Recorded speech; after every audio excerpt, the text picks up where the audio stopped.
Lúc đấy nàng óc này ngày đi cứ bật chăn pin vong pin ba mấy món này tặng óc này hay nhưng mà làm the bật chăn có miên xa môi trong nhà tặng cái này tặng óc này chứ mơ mơ tha xa sầm bật chăn nó không ngay pin bao nè miên xa ấy sầm này tặng óc này khác nhung là vợ tới nhung bàn bàn cạn là sao mà nó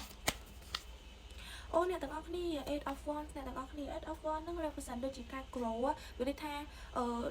ការអភិវឌ្ឍតទៅមុខអីចឹងអ្នកទាំងអស់គ្នាមានអារម្មណ៍ថាអ្នកទាំងអស់គ្នាដែលកំពុងតែខិតខំប្រឹងប្រែងដែលកំពុងតែធ្វើរឿងមួយដើម្បីឲ្យសម្រេចកិច្ចការងារមួយហ្នឹងគឺកំពុងតែ on the way មានហើយវាកំពុងតែតាមផ្លូវអ្នកទាំងអស់គ្នានេះមានន័យអ្នកទាំងអស់គ្នាមើលឃើញចឹងមានដងឈើមានស្លឹកឈើន័យថាអ្នកទាំងអស់គ្នាកំពុងតែអភិវឌ្ឍរីកលាស់ទៅមុខហើយអ្នកទាំងអស់គ្នាក្នុងនេះនិយាយអំពីគ្រប់ទាំងអស់អ្នកទាំងអស់គ្នាមិនថាអ្នកទាំងអស់គ្នាធ្វើការអ្នកទាំងអស់គ្នាធ្វើអាជីវកម្ម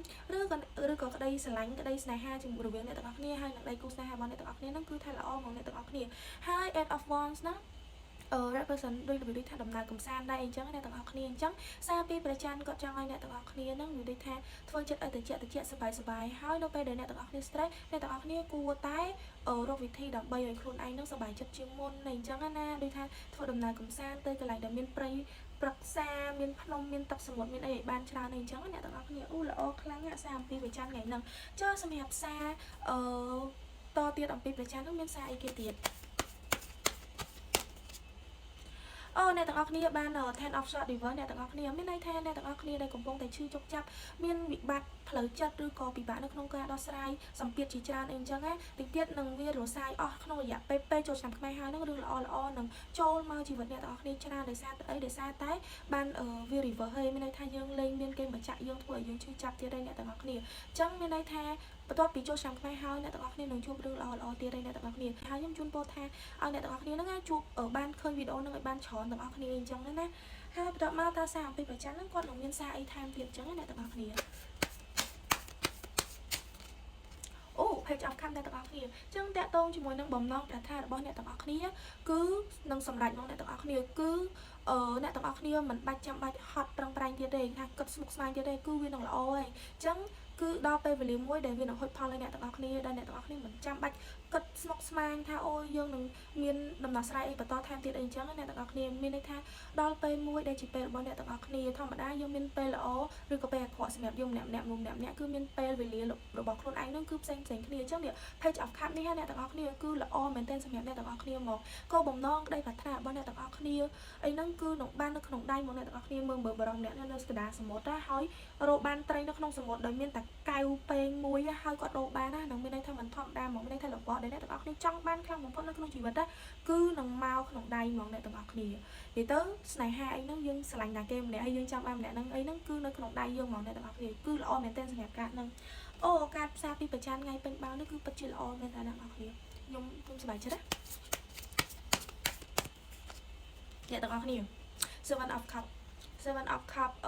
បាយត្រង់អត់ reverse ទេណាអញ្ចឹងអ្នកទាំងអស់គ្នាគេថាអ្នកទាំងអស់គ្នាមានជំរឿនមានអីទៀតហើយមានរបស់មានរបស់ដែលល្អនៅក្នុងដៃទៀតអញ្ចឹងខ្ញុំគិតថាគឺជាពេលមួយដែលអ្នកទាំងអស់គ្នាអាចគិតដល់អនាគតបានវែងឆ្ងាយហើយអនាគតរបស់អ្នកទាំងអស់គ្នានឹងគឺស្ថិតរកទៅភាពវិជ្ជមាននិងល្អខ្លាំងប្រសើរជាងមុនអញ្ចឹងអ្នកទាំងអស់គ្នាហើយមើលទៅនេះមានមាសពេជ្រកៅកងមានអីទាំងអស់នឹងប៉ុន្តែក៏ឲ្យប្រយ័ត្នតាក់ទងជាមួយនឹងរបស់អត់ល្អ2 3ដែរអញ្ចឹងអ្នកទាំងអស់គ្នាតែសួរថារបស់អត់ល្អដែលអ្នកទាំងអស់គ្នារើសនឹងអាចរំខានដល់ជីវិតផងអ្នកទាំងអស់គ្នាអត់ទេគ្រាន់តែថាវាអាចធ្វើឲ្យយើងស្មុគស្មាញតិចតួចប៉ុន្តែយើងមានរបស់ល្អនៅក្នុងដៃដែលយើងត្រូវគិតតែអញ្ចឹងរឿងស្មុគស្មាញហ្នឹងនឹងត្រូវរលាយបាត់ក្នុងរយៈពេលបន្តិចទៀតអញ្ចឹងអ្នកទាំងអស់គ្នាល្អខ្លាំងការរបស់អ្នកទាំងអស់គ្នាមានអីគេខ្លះហើមមាន 10 of swords reverse page of cup ហើយហ្នឹង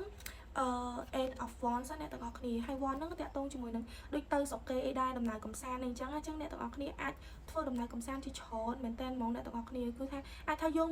មានលុយយើងរកលេខបានដើម្បីធ្វើដំណើរកំសាន្តអញ្ចឹងអ្នកទាំងអស់គ្នាដោយសារតែយើងខិតខំប្រឹងប្រែងអញ្ចឹងគឺជាពេលមួយដែលយើងត្រូវធ្វើឲ្យអារម្មណ៍របស់យើងលំហែហើយស្រស់ស្រាយជាងមុនអញ្ចឹងអ្នកទាំងអស់គ្នា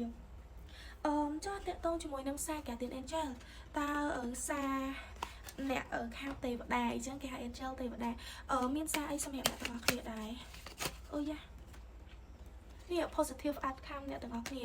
អញ្ចឹងគេថា at this very moment you are sowing the seed of your future through your thought feelings belief and attitude whether through love fear or indifference you are always creating something so remember to keep your thoughts belief and attitude positive and you will create a positive outcome អ្នកទាំងអស់គ្នាអ្នកទាំងអស់គ្នានឹងបានរបស់ឬក៏និយាយថាបានអ្វីដែលយករំពឹងទុកនោះដោយភាពវិជ្ជមានហ្មងប៉ុន្តែក្នុងហ្នឹងគេចង់ឲ្យអ្នកទាំងអស់គ្នាចឹងគេថាជាអ្នកទាំងអស់គ្នាគេឲ្យអ្នកទាំងអស់គ្នានឹងជឿជាក់លើខ្លួនឯងហើយ attitude មានន័យថាអត្តចរិតរបស់យើងនៅពេលដែលយើងធ្វើអ្វីមួយជុំវិញមនុស្សដទៃអញ្ចឹងយើងត្រូវធ្វើខ្លួនឲ្យល្អអញ្ចឹងយើងមិនត្រូវប្រើពាក្យគំរូគំរើយពាក្យអត់សមរម្យឬក៏ធ្វើអីមួយដែលប៉ះពាល់ដល់អារម្មណ៍អ្នកដទៃទេទៅកិច្ចការងារហ្នឹងវាសម្រាប់អ្នកទាំងអស់គ្នាអញ្ចឹងអ្នកទាំងអស់គ្នាហើយមិនថាស្នេហាមិនថាការងារមិនថាអាជីវកម្មឬក៏ទំនាក់ទំនងអីផ្សេងទេគឺនឹងផ្ដល់ផលវិជ្ជមាននិងហុចផលឲ្យអ្នកទាំងអស់គ្នាភ្លាមឆាប់អញ្ចឹងអ្នកទាំងអស់គ្នានិយាយទៅល្អមែនតើហ្មងអ្នកទាំងអស់គ្នាល្អខ្លាំងហ្មងការសម្រាប់ថ្ងៃហ្នឹងដែលព្រះច័ន្ទពេញបរមីចង់ផ្ដល់ឲ្យអ្នកទាំងអស់គ្នាដើម្បីអ្នកទាំងអស់គ្នាមានធម៌ពលវិជ្ជមានថែមជាងមុនអីចឹងអ្នកទាំងអស់គ្នាអញ្ចឹងសារសម្រាប់ថ្ងៃហ្នឹងមានតែប៉ុណ្្នឹងទេអរគុណច្រើនអ្នកទាំងអស់គ្នាបាយបាយ